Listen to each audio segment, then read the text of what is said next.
internet yi bàyyi xel SBT amaan nañu mbégte ak kontaan ñëw fii nii seet si koo xam si ni kenn mënu wax làmb te tuddoo ko muy B52 nekk géejawaay bokk ci 100% géejawaay bi ràññeeku ci lool macha allah def ci làmb loo xam si ni tey bëri na ay morom yoo xam si ni tey bëgg nañ ko te àggun fa waaye loolu yëpp ba lañ fay ñëw dañuy waxtaan ak moom ci li nga xam si ni moom mooy la moo wax boole ak làmb ak kan mooy B52 ak tur B52 bi la moo ko indi waaye mënuñoo ñëw fii ba ñibbi te waxuñ ci combat yi nga xam si ni taxaw na muy waa géejawaay ku si mel ne Balla Gaye ak ki nga xam si moom moo di Bombardier ak ku si mel ni guy gi rëg-rëg ak yeneen combat yi nga xam si ni tey waa géejawaay jël nañ ko mënuñoo ñàkk waxtaane loolu B52 SBT ñu ngi lay nuyu. waaw mais asalaamaaleykum maa ngi nuyu ñëpp di ziare ñëpp di ñaanal ñëpp jàmm di wax di jiital nuyoo bi ki nga xamante ne mooy suma sëriñ Moustapha Sy bu sëriñ Abdou di ñaanal sama waajur bu góor yàlla suuf sedd ci kawam ak bépp mboolem jullit bu nga xamante ne yàlla jëlee na ko fi di ñaanal suma papa Balla Gaye yàlla na suuf sedd ci kawam aussi tamit di ñaanal suma xarit koo xamante ne suma lépp la woon mën naa ne moom moo ma gënoon a yokk ma nekk footballeur muy Pape Bouba Diop di ko ñaanal yàlla na suuf sedd ci kawam di ñaanal xaritam bi nga xamante ne mooy Henri Camara yàlla bàyyi ko fi ak ay bépp njabootam ak képp koo xamante ne rek yàlla jëlee na ko fi waaw. SBT Média la seen émission seeti mbër abonné leen ngeen bës seen cloche notification bu ko defee vidéo yi nga xam ne SBT mi ngi koy dugal ngeen man si ànd ak ñun di wax ne SBT Média Facebook Twitter Instagram boo ci dem fekk ñu fa wala ngeen dem suñu site internet www.sbtmedia.com mais tey ci lu gàtt ñi nga xam si ne miinuñ B52 tey boo doon wax kan mooy B52 ak la moo ko boole ak làmb. waaw B52 mën naa ne presque dafa judd ci sport man yaakaar naa ne ko xam suma waajur bu góor xam na ne dafa yàgg ci sport la ko ñëpp xamee man ci sport laa juddu mën naa ne sama waajur bu góor amul koo xamante ne fii koo xamante ne kuy takk ngemb wala koo xamante ne kuy yëngu ci wàllu sport football nekkul ci yow wala jàppalewu la man ci sport laa yëngu te ku ma xam ci sport la ma xamee waaw. ci làmb nag moom li tax ma dugg ci mooy dama ñëw fekk sumay grand yi nga xamante ne ñu baax ku ci mel ne suma grand Khalifa Ngiraan ki nga xamante ne mooy Baba Sey ay ñoom El Hadj Thiam mi ñuy tuddee Boy Bambara numéro 2 ay ñoom Zak Bambara ñun ñëpp ak ki nga xamante ne mooy Papa Ndiaye ma nga ca Espagne ak sama gars yi su bari ma fekk leen ci làmb ma leen doon ànd ak ñoom doon dem Pikine nag doon seetaan Khalifa Ngiraan di ko teel ay bagaasam Baba Sey loolu moo ma attiré dugal ma ci làmb ba benn instant ñu ne ma carrément kat yow war nga mën a nekk mbër mais su ma ñëwee foofu damay ñëw toog tuuti entraîner fi ñu def arène bi ñun foofu lañ doon entraîner Pikine Nord foofu la doon entraîner ñoom Boga au passage maa ngi koy nuyu mi ngi États-Unis waaw ay ñoom Lamine Koor ñoom Mopol ñoo ñëpp sumay booy lañ ndeysaan ak benn booy boo xamante ne ndeysaan sama booy la woon kooku moo gënoon nekk sama booy ci équipe bi muy nan lañ koy waxatee sax waaye léegi saret la yor sax non pas mu wax cak-cak dama fàttatu booy séeréel waaw moom jot na bëri ay mbapat foofu laa débuté suma carrière suma làmb commencé fa di bërëntu ba yàlla def ma ñibbi si géejawaay ñu daal di former suñu écurie ëllëg si biir ma nekk fa ak samay gara ñoom Babou Seye Tafa Ndiaye El Hadj Thiam ak Papa Ndiaye Jinne ainsi de suite bari na ak ñoom ngañ ñi nga xamante ne presque xaaj bi yëpp ñoom tout voyagé nañ ay ñoom Ndeer Boy ñoom Ramdaan ak ñoom ki nga Ramdaan mu mag moom la Ramdaan bu ndaw moom tuddee Ramdaan bu ndaw ci ñun la nekkoon ñu nekk fay ñoom Mandela concert yooyu yëpp quoi sama làmb nag man foofu laa ko débuté Guédiawaye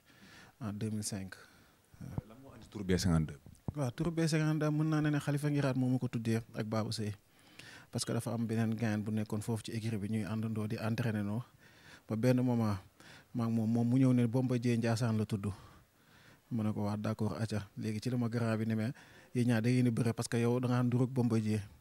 ñu ne léegi yéen ñaar da ngeen di bëre ku daan jël Bombardier bi après ci la ñu bëre nag ma daan ko boobu mooy sama première takk ngeem boobu laa njëkk a takk ngeem ñoom jour boobu du ma ko fàtte mukk ñu ngi ma takkal ngeem bu bula ma jël ko takk ko maa ngi jiital benn cuissard bu gudd bu verte ñu takkal ma ko ma commencé bëre ñu bëre booy bi ma jàpp ko dama ko vivre plaqué ko mu tëdd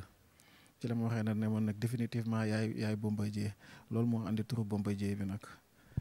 SBT Média la seen émission seeti mbër dégg ngeen xale bi li mu wax muy B52 li ko boole ak làmb mais ñu arrêté tuuti bala ñu ñëw ci foofu noonu yëpp tey boo ñu doon wax sa enfance est-ce que B52 jàng na école wala jàng na daara parce que taalibe Cheikh moom foo jaar xanaa yooyu yëpp war nga cee mën a def dara. waaw aqan nag ñun taalibe Cheikh Ahmed Tidiane lañu wax dëgg fa yàlla di nuyu waa Tivaouane bi yëpp Kuli Mbuubeen képp ku nekk Tivaouane rek ñu ngi lay ziare bu baax a baax di nuyu xalifa bi bu baax a baax di ko ñaanal gudd fan ak wér yàlla bàyyi ko fi bu baax a baax di ñaanal sama cheikh yi nekk Tivaouane ñëpp di ñaanal sama papa Doudou Mbuub yàlla bàyyi ko fi bu baax a baax a baax ak sama famille ñëpp aussi tamit mention spéciale sama yaay di ko sant bu baax a baax di wax ne man wax dëgg fa yàlla jàng naa école jàng naa arabe waaw wàcce naa nag mais bi ma wàccee boobu laa arrêté sama jàng continuer di jàng école ba yàlla def école bi mënatuma neex dama sob rek waaw classe góor yi nag laa bàyyi xam nga gars yi moom saa mooy loolu ñu si bëri en général li ñu bàyyee man Balla Gaye mii ngay gis nii maa moom ñoo bokkoon école ñoo bokkoon classe Balla Gaye 2 maa moom ñoo bokkoon école ñoo bokkoon classe waaw bari nañ ay jaar-jaar nag su nekk def naa ko moom wax dëgg fa yàlla loolu moo gën a yàq suma jàng dama daan dem jàngi ji du ma dem jàngi ji suñ ma waxee demal jàngi du ma dem jàngi ji damay dem ba dugg école ba gars yi di dugg ma tëb miir bi génn dem géej nekk fa di fa bërëntu ba heure wàcc jot ma jaar ci biir filao yi ñëw ci teen bi sangu ba set wicc oddoo sama saak dem su ma ñëwee bay dugg ci koñ bi jël sama loxo yi taxal ko ay big mel na ne man dama jàng bay doog a wàcc boo fekk na ne jàng bëggatuma ci dara après par la suite lañ ma booleeg sama papa woo ma ci place bi ma ñëw mu toog man ne ma ba xam la nga bëgg a jàng wala loo bëgg ma ne ko jàng bi moom wax dëgg yàlla bëggatuma ko mu ne ko kon kaay mu ne ma léegi kon kaay toog ci place bi ci laa toogee ci place bi nekk fa nag di liggéey arrêté njàng bi des fois may cof-coflu entraînement bi di sàcc di dem entraînement des fois su làmb amee ma ànd ak ñoom Baba Sey Tafa Ndiaye El Hadj Thiam ñoom sama grand yi ñoom Cheikh Sow yooyu. mais yow Balla bi ngeen bokkee école bu ngeen defee compo yéen ñaar kan moo daan raw. non nilaar la woon nag moom sincèrement parler waaw nilaar la woon xëy na maag moom ñoo si xaw a tane mais man maa ko tane woon benn instant quoi waaw man maa ko tane woon benn instant quoi. rang bi nga fàttali ko ci bi nga demee école rang bi nga mës a jël bi gën a jege daal nga xam jege nga gars yi ne tey moom B52 jàmbaar la ban rang la woon. 12e laa jël du ma ko fàtte moo ko am naa sama benn boy boo xamante ne ñoo bokkoon classe ndeysaan maa ngi koy nuyu Salah moom yàlla da ko defoon da bëggoon jàng des fois daf may topp ba sonn di ma sonn ci njàng bi mais su waxee njàng bi ma xàcc dóor nangu mburu mi ne ko demal jàngi te ñëwaat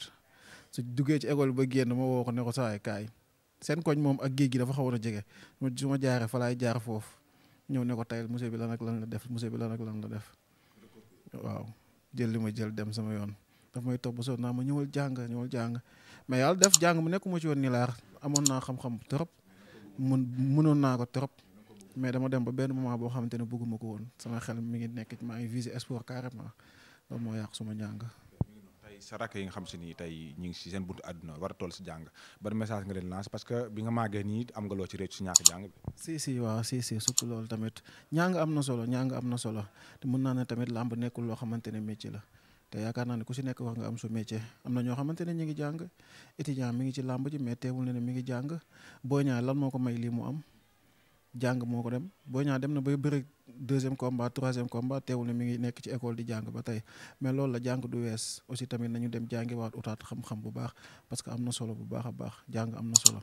nañuy jàng bu baax te aussi tamit ñu bañ a concentré wu rek bañ a def dara loo xamante ne parce que instant yi nii jeunes yi nii jamono ju ñu nekk nii dafa xaw a métti tellement ba nga xamante ne jàng dafa am solo ci doomu aadama.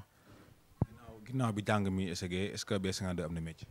waaw surtout loolu man moom yàlla dafa def ne làmb defuma ko métier man nag bu fekkee wax dëgg neex yàlla rek làmb def. njàng am nga métier ñu ne mécanicien wala ñu ne tailleur wala ñu ne tôlier wala ñu ne menuisier. waaw am naa métier nag bu baax qualifié ci nag yor ci sumay diplôme à passage di ci remercier suma waajur bu góor bu baax a baax taxawu na ma ci bépp côté ci côté boobu côté métier côté liggéey bi man def naa cuisinier la chef pâtissier la man def naa chef pâtissier la waaw cuisine moom yaakaar naa ne wala pâtisserie amul loo xamante ne ump na ma waaw bépp kilifa buy nekk fii ci àdduna ci Sénégal laa wax ci Sénégal muy ci nguur gi muy ci diine ji wax dëgg fa yàlla taxaw naa yow liggéeyal la toggal naa la nga lekk may naa la nga naan jox naa la boisson servi naa la wax dëgg fa yàlla waaw di ko sante suma sëriñ nag sëriñ Moustapha Sy bu Al Amin bu baax a baax muy sama wasila di sama lépp di ko ñaanal yàlla may ko gudd fan bu baax a baax waaw. SBT Média la seen émission seetu mbër ñu seet ci ki nga xam si ni moom moo di B52 bokk ci làmb SBT nag li may wax chaque jour xamul mbër mu ndaw xamul mbër mu mag li mu xam rek mooy koy takk ngemb di jaajëfal nag bu baax a baax comme ni nga ko waxee ma ci préféré di nuyu Serigne Gora Niang si Al Amin di ko jaajëfal baax a baax muy tàggatu yonente bi sallallahu alayhi wasallam dëkk fële si ñetti mbaar muy sama cheikh di suma xarit Seri Fatou maa ngi koy béggee baax a baax ndax moom boo tuddee Al Amin rek sama xel day dem ci moom muy nit ku baax a baax waaye di préféré di nuyu nag Mawlaay Abdou Aziz Ndiaye bu sëñ Babacar di ko nuyu bu baax a baax borom kadmiya bi maa ngi koy ziar bala fële ca yëmbal di siyaar képp koo xam ne rek taalibe Cheikh tey sama émission bi ñoom laa ko may ndax ki mu invité moo tax mais léegi B52 ginnaaw loolu ñu ñëw ci li nga xam si ni moom moo di làmb B52 fan la mbapat waaw mbapat moom def naa ko moom parce que mën naa ne man bi ma commencé làmb li ma njëkk a def mooy mbapat Géejawaay bëri naa fa mbapat Yëmbal bëri naa fa mbapat Tivaouane Peulh bëri naa fa mbapat Thiaroye bëri naa fa mbapat waaw wax dëgg fa yàlla mbapat moom def naa ko moom. tournoi wala combat nommé. waaw bëri naa ay tournoi bëri naa ay combat nommé mais lu ci ëpp sama combat nommé moo ëpp nag. combat nommé tey boo ñu doon estimé ñaata combat nommé nga def. waaw presque bëri naa ay 13 combat nommé bëri naa ay 13 combat nommé nag wax dëgg fa yàlla. nga ci am. ñetti défaite. nga ci am. waaw. tey ñoo xam ne si ni bëri ngeen mbapat combat nommé nga daan leen wala ñu daan la koo xam ne si ni tey làmb xam na ko. waaw mais wax dëgg fa yàlla ñooñu nag léegi samay nit lañ. xam nga loolu temps booy la woon jeex na mais c'est-à-dire nga xam ñu xam ne ñi si daan xam ne B52 mi vraiment mbapat na te daan na ay champion ci mbapat ñoo xam ne tey làmb xam na leen parce que loolu maam àdduna mënutul neex bu ngeen bëree bu dee waa Géejawaay 100% Géejawaay bi di leen jaajëfal ci ànd bu rafet boobu noonu mais tey làmb la woon jeex na yéen temps booy la woon. dëgg la oui waaw ñi ma bëreel nag bëri nañ ci mbapat ñi nga xamante ne instant yii ñu ngi ci làmb mën naa ne am na ñoo xamante ne presque ñu ñoo bokk Géejawaay bi ba tey parce que jamono jooju loolu amul woon jamono jooju ay 2005 2004 ay 2003 jamono jooju loolu amul woon 100% bi féetewul woon en 100% parce que presque man boo xoolee li ma débuté sama mbapatu koñ moo ëpp foofu laa ëpp li ma bëree te ñi ma bëreel ñëpp foofu la ñu si mel ne Maguette Seck ay Boy Niang consort yooyu yëpp ñoo ñëpp bëri nañ mbapat wax dëgg fa Boy Niang bu école Balla Gaye muy Maguette Seck yéen ñaar bëri nga ko daan. la daan nag moo la daan. waaw maa ngi seeg nuyu la passage nag maa ngi nuyu ki nga xamante ne mooy monument Guédiawaye lii moo ko tëggoon nag maa ngi seeg man maa ko daanoon waaye jour boobu nag metti woon na trop parce que damaa daan rek ji ba pare mu téye sama reliquat ne du ma ko jox waaw wax dëgg fa yàlla di ko nuyu passage di kontaan tamit ci taxawaayam ci Guédiawaye rafetlu nañ ko trop wax dëgg fa yàlla parce que ku ne Guédiawaye rek wax liiru aussi tamit di leen ñaanal yàlla bàyyi leen fi tamit sunu kanam bu baax a baax ay ndaanaan lañ ay référence lañ nag sincèrement parler waaw. di ko nuyu bu baax a baax moom Maguette Seck Boy Niang 2 di nuyu Lirou Diane mooy monument Guédiawaye comme ni nga ko waxee mais à part Maguette Seck mi nga daan ñi nga xam ne 3 défaites yi nga am ñi la ci daan est-ce que làmb xam na la. waaw ñooñu nag xamatuma leen de waaw parce que ki nekk ginnaaw raay moo ma mujjee daan. te boobu maa ngi bëree kii laa bëreel final nu mu tuddati sax waay dama fàtte booy bi nekk fële bëri naa ak Ndiasse moom mujj bëri Ndiasse Kaw Cissé waaw Kaw Cissé laa bëreel jour boobu tam xarit la tombeel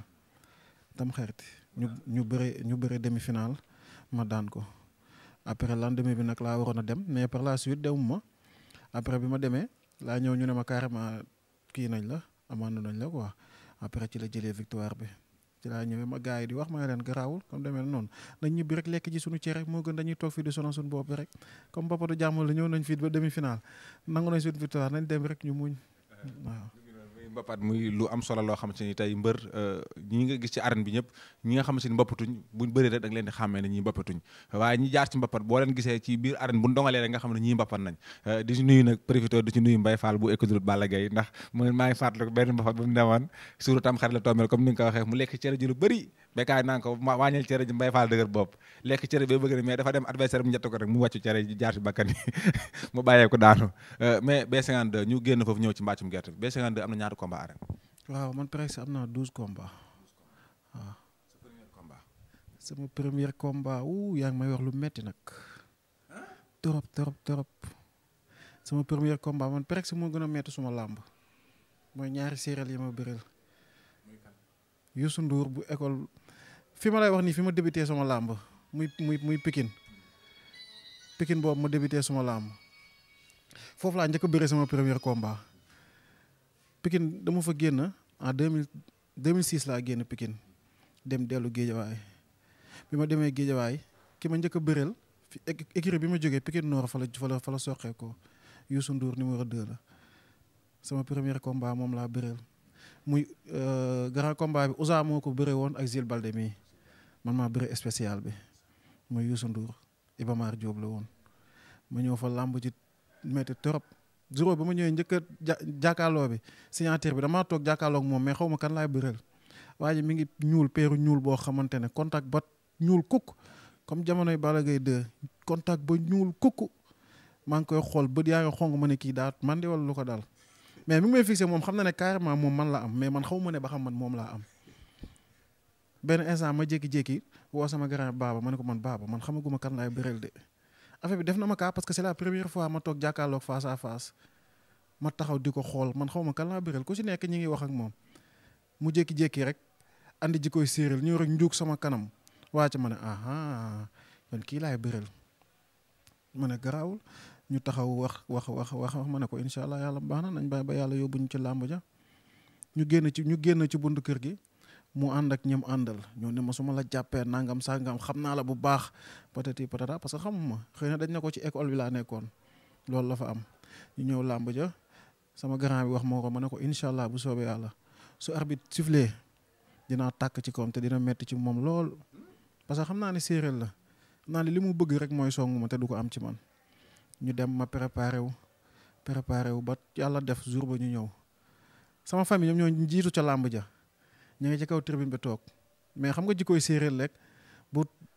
xarit yuuxoo rek ba baabu tëgg rek affaire yi day neex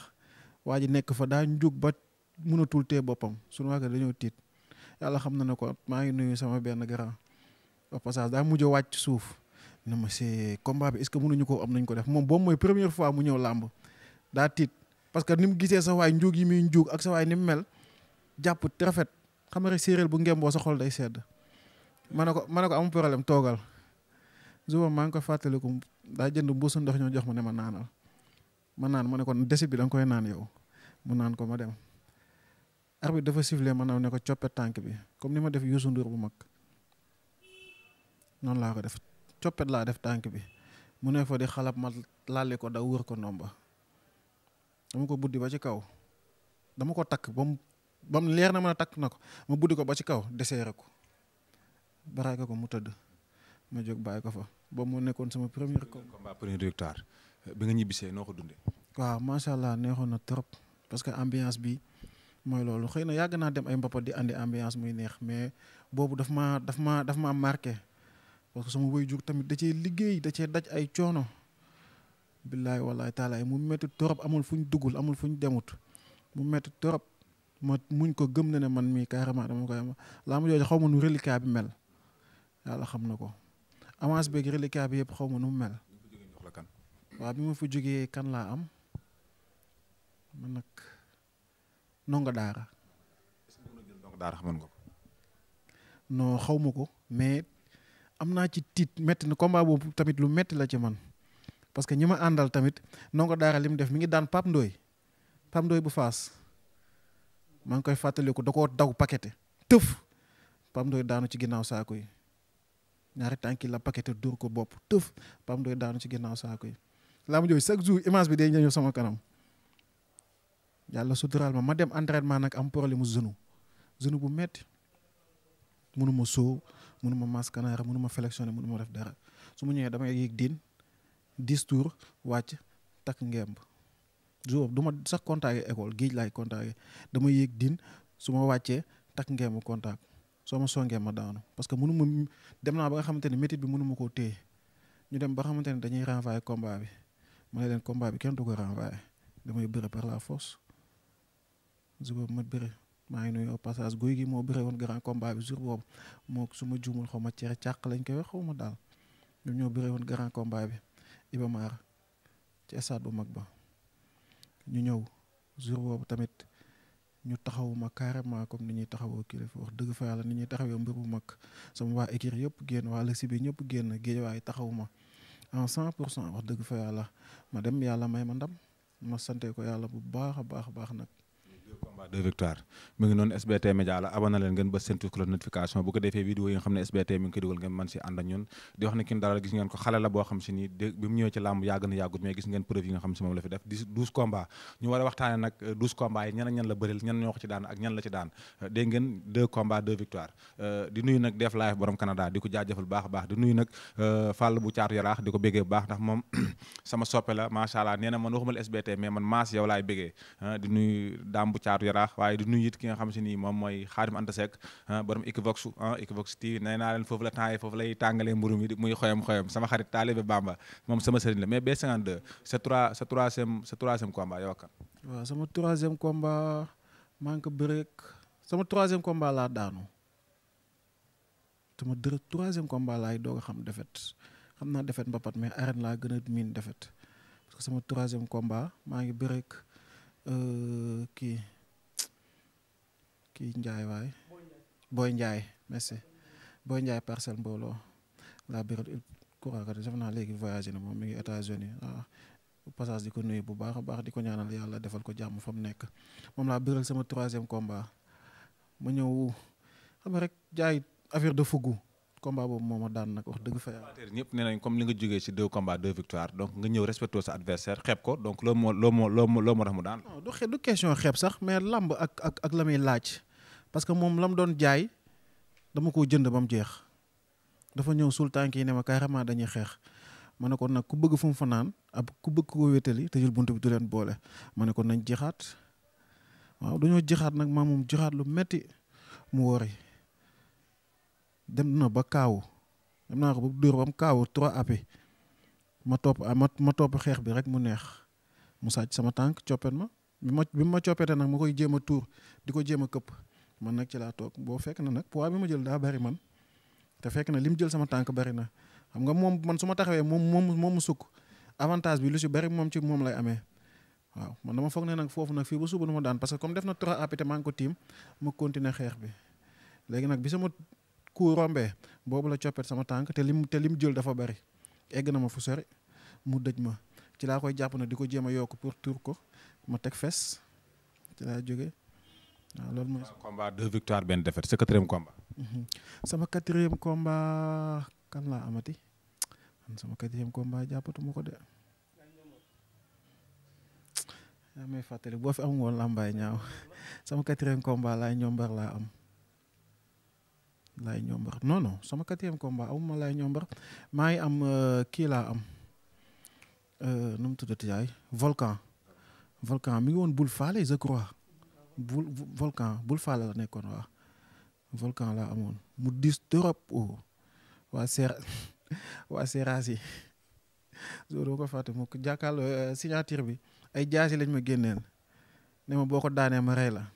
ma ne kon ma xamante ne waxuma la rey di ngeen ma fees da ngeen may fees gars yi di ma reetaan billaay wallaay taalaay maa ngi ciy nuyu Fuuta moo ko andi woon jour boobu waaw combat bu neex sax. nga ñëw ñu ci combat bi arbitre sifflé na. waaw volcan dañoo bëre maag moom lu neex arbitre sifflé ñu xeex ñu jeexaat lu neex ma daw dëbb ko sol ko carrément ba dëbb ko naax ma laali ko gauche sama épaule ma sentir sama épaule bi mel ne lu simmee ko ma delloo ko droite bi ma ko delloo droite bi mu daw di ma déclencher mbot ma mbaar ko. mu jiitu quoi. sa 5e combat. dafa demee sama 5e combat kan laa am sama 5e combat laa am 13 ndiir waaw 13 ndiir 2 fois lañ bëre ma ak moom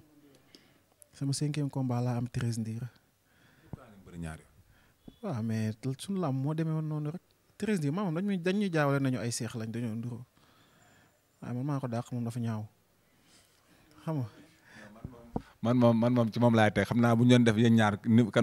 moo gën a kii man ci moom laay teg sama. waaw mais parce que léegi daa am xaalis nag xam nga boo demee Europe moom bu la affaire yi duggee moom da ngay changer complètement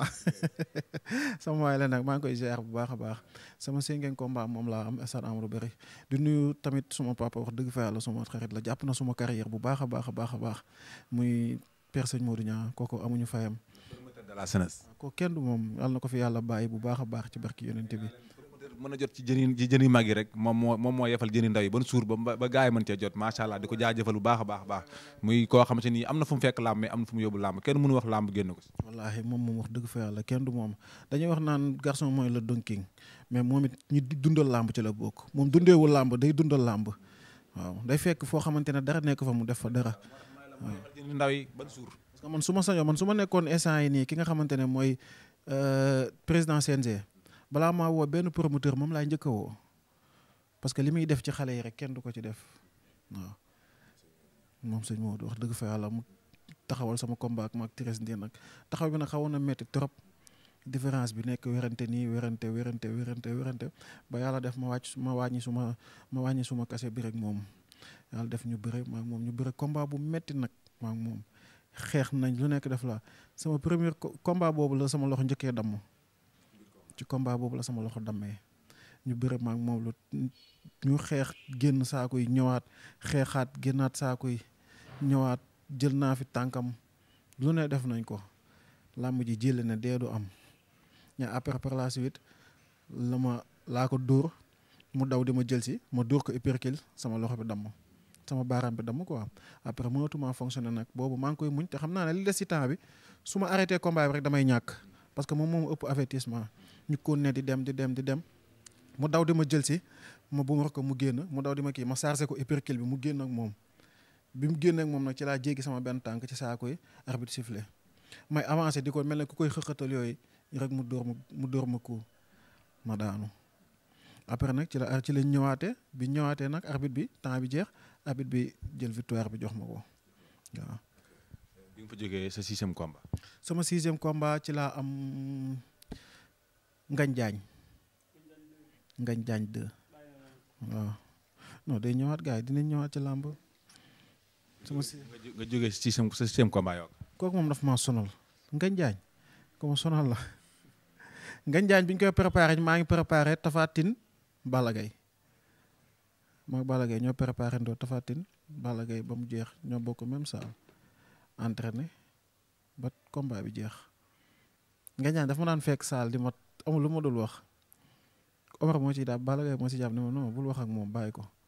bàyyi ba làmb ci jot rek maa ngi nuyu Baye Mandiaye tamit lu nekk la ma daan wax dafa ma daan ba fekk saal ne ma sama avance bi nga jël peut-être patata su ma la jàppee naa la nangam ñu dem TFM ñu bëgg fa xeex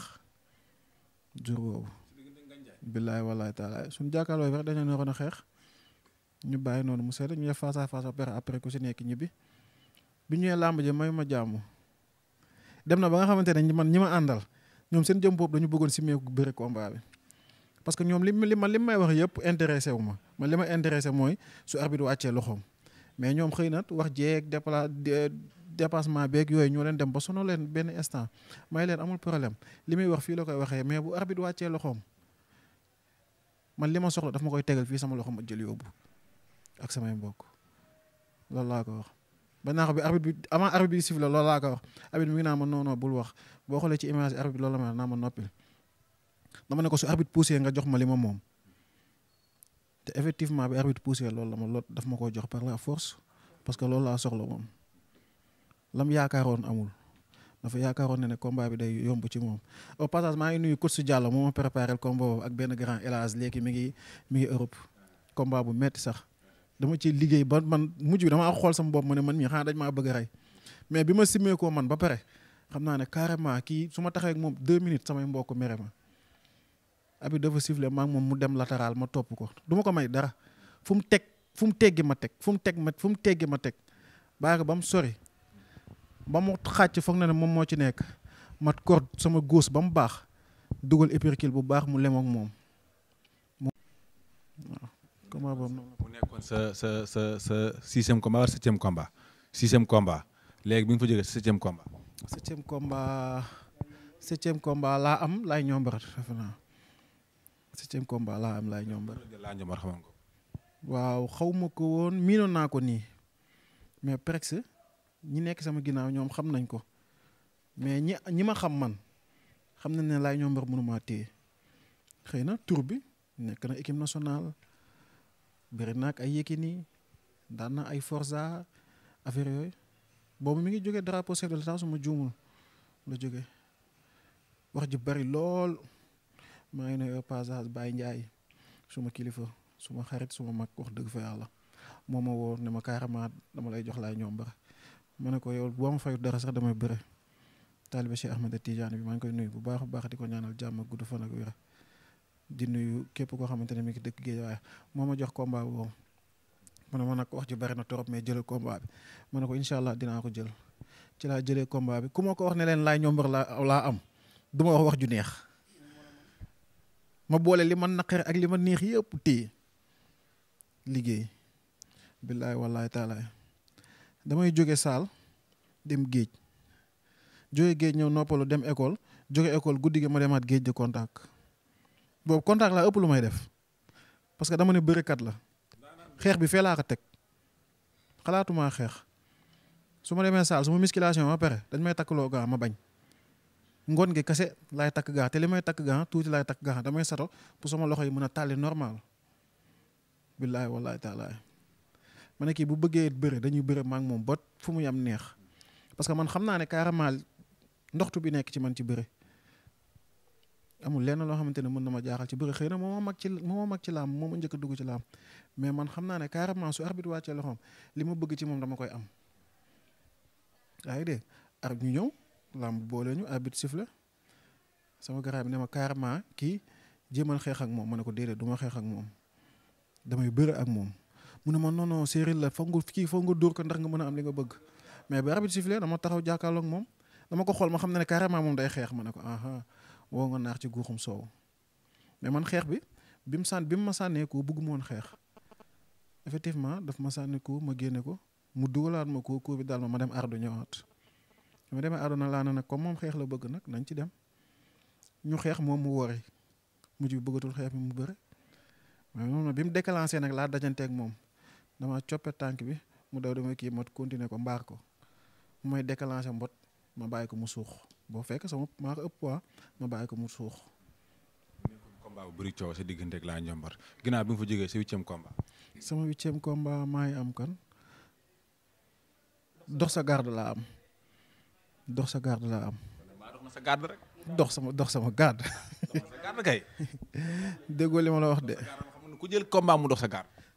néew ma la nit dina dox sama garde waaye nit bu duggee sama garde lu mu fay jëlee du ko neex de ña fa dugg ñëpp laaj leen ña fa dugg sama garde ñëpp lañ fa jëlee dara neexu leen ci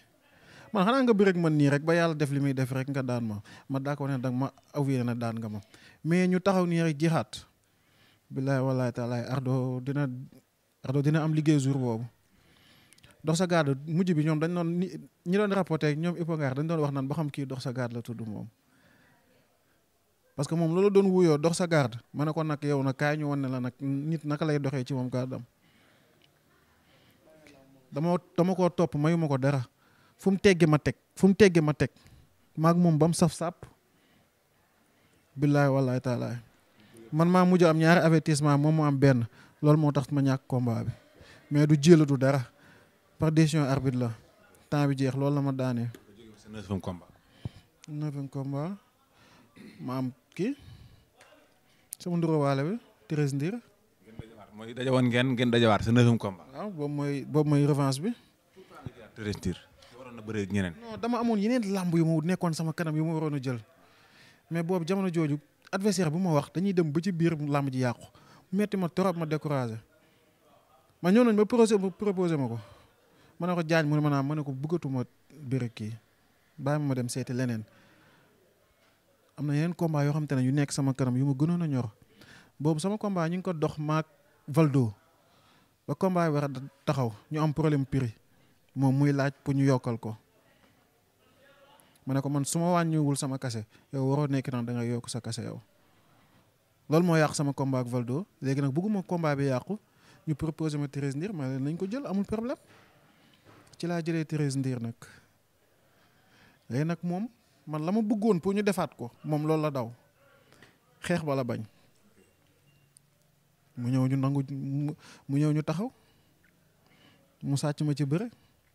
dañoo taxaw ma ne ko par la force dañuy xeex neex xeex naqari xeex neex ñam naqari ñam ñu bëre maak moom dóorante bi ñu dem ci saako yi arbitre woowaat ñu ñëwaat ma suulaat sama tànk fi arbitre di wàccee loxo may armé muy dal sama kaw boo fekk na sori na ma waaw. billaay walaay taalaay ma teg fes toog ci kaw saako yi mais man jàpp naa ne man daanu ma ba tey comme toog naa ci kaw saako jàpp naa daanu ma tey ma ñëw taxaw di déglu arbitre yi ñoom seen consultant yi xaw a yàgg mais xam naa ne dañoo dute mais arbitre ci laa métti lu mu la wax moom ngay nangu mu ne ma daanu nga ma ne ko amul problème ma jóg dem faxasu ànd ak samay mbokk waaw. SBT Média la seen émission seeti mbër ñu dalal ki nga xam si ni moom mooy B52 B52 bi ñu dalal ni ne bu leen ngeen fàttali ko it ne moom mooy trésorier association 100% Guédiawaye bi nga xam si ni moom la waa Guédiawaye taxawal incha allah loolu dinañ ci ñëw mais loolu xam naa bu ñu jógee ci combat yi la mais sa diggante après 13 sa 10e combat. kii laa am booy bi nekkoon Pikine waaye tam nekk ak ñoom jëf jël cartouche laa am cartouche waaw moo ma daan waaw. fekk ma si boole ko. waaw non def naa moom est-ce que bàyyiwul làmb cartouche mi Europe il paraît que waaw moom la. sama combat. sama 11e combat kan laa amati waay. fàtte naa ko de. 11e combat yàggul nag yow nag B52. mais combat yi ni ñu ko analyser dafa mel ni dafa jaxasoo fàtte naa ki ma amati de. sama 11e combat kan laa amati waaye jara laa am waaw wax nga dëgg jara laa am. man moom saa yi Pikine ak Caaroy man saa yi dama fa sonn waaye du ma fa génn de du ma fa mës a génn Pikine man déggoo la ku dul Guédiawaye ñeneen lijjantiwu ma leen. billaay walaay taalaay ma am jara maa moom tamit ñu jaraat tamit xeexlu. jara lan moo tax coow li bëri. waaw coow li bëri woon na trop parce que ne maa ngi moom làmb boole woon nañu lu yàgg ñu waroon a bëre ñuy dem di dem xëy na nag daa dem ba sës xam naa ne daa ne combat bi naa ko jël benn yoon rek mu jël ko maa ngi moom ñu xeex bëre moom it man li nga xamante ne mooy sama foor man moom loolu la ma daanee moom dañoo daw xeex mu daw di jël sama tànk ma déclenché mbot bi ma déclenché mbot mu daw rocceeku ma rëpp léegi nag laa daa may rëpp mu daw téye sama latéral téye ba mu dëgër instant yooyu noonu mënatumaa génn mu bloqué nag sama benn loxo droite mënatumaa bouger instant yooyu dugal na ma kele waaw dóor ba sonn mënatumaa daan instant yi nag may jéem a jaay waane di def prise fa bi may def prise nag mu rocceeku ma rëpp def 4 AP. combat.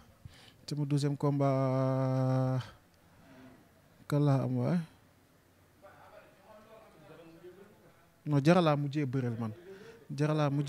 mooy sa 12e combat daal. jara mooy sa 12e combat. sama 12e combat jara laa mujjee bëreel. 12 combat nga def. waaw 12 combat laa def am na ku mu limul de xamatuma kan la. mi ngi noonu SBT Média seen émission seeti mbër dégg ngeen carrière bu rafet bi nga xam si ni def na ko macha allah bëree fi ay champion bokk ci làmb ginnaaw bi nga jógee foofu.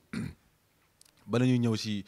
ñëw si adversaire yi nga xam si ni parce que dégg nañ si sa combat ak Takké ndax yaa delloo avance bi ndax moom moo delloo avance bi donc loolu dinañ si ñëw mais bala ñuy ñëw foofu dañuy ñëw ci 100% Guédiawaye bi